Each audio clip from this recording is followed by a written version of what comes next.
melawai. Saudara, puluhan mahasiswa pecinta alam WPALA Universitas Diponegoro Semarang lintas generasi menggelar ajang lari estafet 50 km. Gelaran ini sebagai bentuk semangat untuk menjaga kelestarian alam sekitar. Rute lari estafet 50 km berawal dari lapangan Widyapuraya Undip dengan tujuan Tekelan Kabupaten Semarang. Gelaran ini merupakan rangkaian peringatan usia WPALA Undip yang sudah mencapai setengah abad. Selain itu, sebagai bentuk semangat untuk menjaga kelestarian alam sekitar.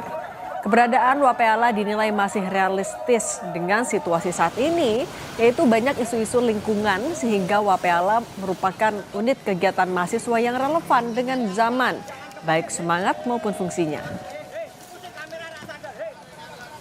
Keren banget sampai angkatan ke-41 ya.